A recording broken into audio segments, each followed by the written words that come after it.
नमस्कार, मैं खुशी कमल स्वागत करता हूं आपका अपने चैनल प्रोफेसर टॉक पर। आइए फिर से वैक्सीन्स को लेकर बातें करते हैं। यदि हम गवर्नमेंट की रिपोर्ट की बात करें तो 21 करोड़ के आसपास वैक्सीन्स ऑलरेडी डिलीवर किए जा चुके हैं और स्टॉक की बात करें तो 2.24 करोड़ के राउंड स्टॉक्स हैं अभी। इसका मतलब है कि गवर्नमेंट को और भी स्टॉक्स चाहिए और भी ज़्यादा चाहिए। उन्हें ये अरेंज करना पड़ेगा, या तो जो हमारे पास दो हैं एस्ट्राजेनेका और भारत बायोटेक, उनके थ्रू, या बाहर से मंगानी पड़ेगी। तो इस चीज़ को लेके गवर्नमेंट ने बात करना शुरू किया मॉडर्ना से, जॉनसन एंड जॉनसन से एंड फाइजर से।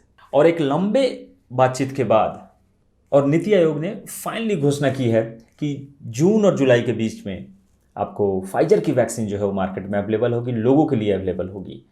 जितना जल्दी हो सके उसे मार्केट में अवेलेबल कराने के लिए दोनों जो हैं, government of India and Pfizer, इस पर वर्क कर रही है। लेकिन यहाँ गौर करने वाली बात ये है, इसी फाइजर की वैक्सीन को गवर्नमेंट ऑफ इंडिया ने रिजेक्ट किया था। रिजेक्ट करने की वजह ये थी कि फाइजर ने इंडियन गवर्नमेंट को कहा था कि आप हमें 1 बिलियन डोजेज का प्री ऑर्डर दें। तो इंडियन गवर्नमेंट ने कहा था कि हम प्री ऑर्डर तब देंगे जब आप उस वैक्सीन का परीक्षण जो है यहाँ पर करेंगे। और वैसा ही स्पुतनिक के साथ हुआ। स्पुतनिक ने इस बात को माना भी, यहाँ पे 3 महीने तक परीक्षण भी किया और उसके बाद वैक्सीन को लॉन्च किया।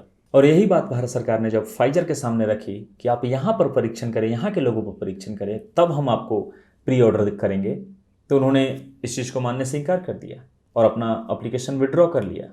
यदि प्राइस की बात करें तो कंपेयर टू अदर्स महंगी है। जैसे यदि कोवैक्सीन की बात करें तो ऐसे फ्री में अवेलेबल है, पर कहीं कहीं जहाँ प्राइस पे करके अवेलेबल है वहाँ 1200 रुपये की है। वहीं ऑलमोस्ट 3000 के आसपास की आपकी फाइजर की वैक्सीन आएगी। ये गवर्नमेंट ऑफ इंडिया और फाइजर के बीच में जो कन्वर्सेशन हुई है, जो एग्रीमेंट हुआ है, वो एक शर्त पे हुआ है। और यहाँ पे गौर करने वाली बात ये है कि शर्त भारत सरकार ने फाइजर पे नहीं रखा, फाइजर ने भारत सरकार पे रखा है।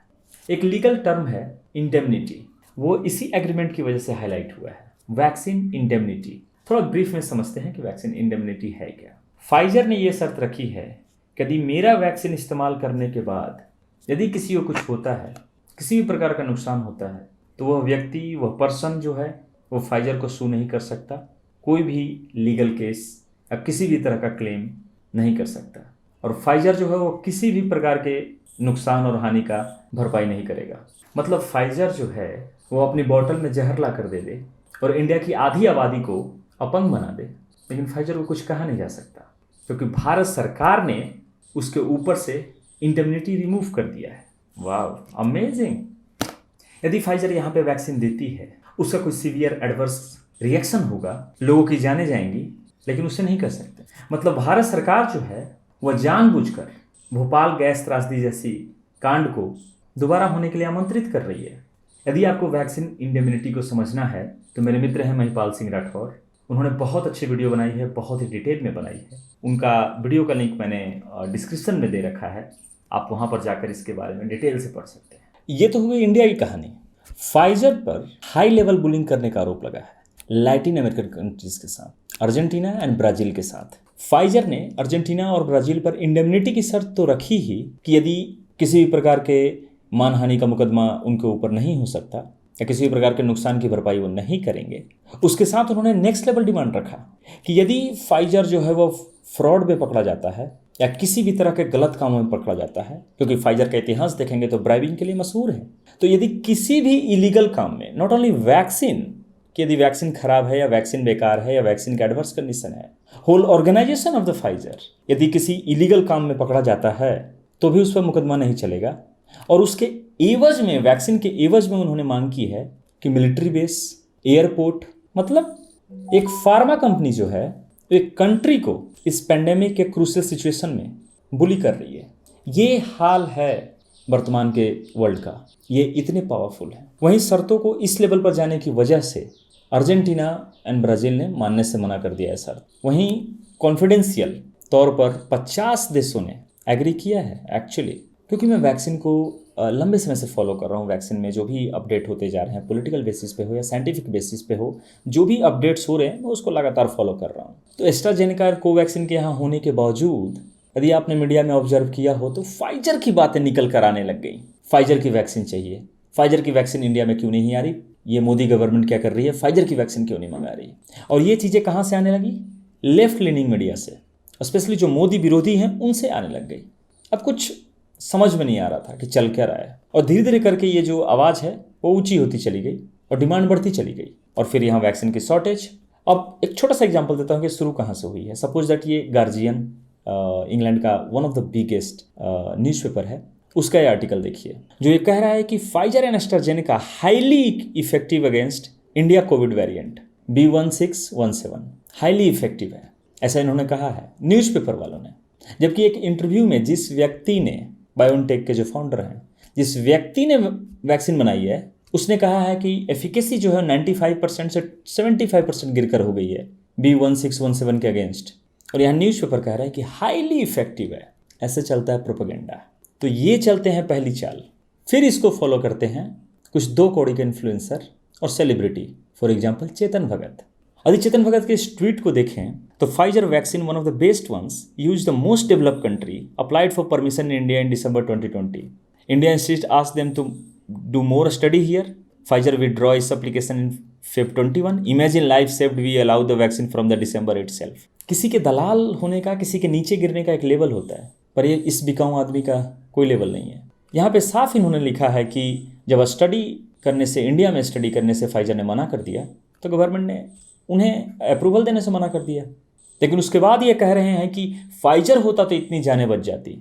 अबे तुम टीन एज सेक्सुअल फैंटेसी लिखो, तुम्हारे बस की बात नहीं है ये। और ऐसे सेलिब्रिटी और ऐसे इन्फ्लुएंसर फाइजर ने भर भर के खरीदे हैं। सबने इसी भाषा में बात की है और इस प्रोपेगेंडा को उछाला है। और उस प्रोपेगेंडा को सपोर्ट करने के लिए आपको गार्जियन हो, टाइम हो, CNN हो, अल जजीरा हो, इनके आर्टिकल्स को सामने रखा है एज रेफरेंस। तो इस तरह से काम करता है प्रोपेगेंडा। अब मात्र 3 महीने में, जनवरी, फरवरी, मार्च, मात्र 3 महीने में फाइजर ने $3.5 बिलियन का बिजनेस किया है। $3.5 बिलियन इस पेंडेमिक में, और ईयर के अंत तक $26 बिलियन का बिजनेस करना है। सबसे बड़े कस्टमर कहाँ हैं? इंडिया में। चाइना घुसने नहीं देगा, ऑलरेडी वहाँ पे 2 वैक्सीन हैं। इंडिया ओपन मार्केट है, तो ये मार्केट है, पोटेंशियल मार्केट है, और इस मार्केट को ग्रैब करने के लिए ऐसे 2 कौड़ी के लोगों का इस्तेमाल होता है, ऐसे दल्लों का इस्तेमाल होता है। फाइजर का एक ही मकसद है, प्रॉफिट कमाना, ज़्यादा से ज़्यादा। यह वह कंपनी है जिसका कोई उसूल नहीं है। यह वह कंपनी है जिसने अरबों डॉलर का फाइन दिया है। और इस प्रोपेगेंडा को प्रूफ करने के लिए एक और एग्जाम्पल दूंगा मैं, न्यूजीलैंड का। जब फाइजर ने यह शर्त रखी इंडेमनिटी की, तो न्यूजीलैंड के हाईकोर्ट ने कहा कि यह अनलॉफुल है, यह गलत है।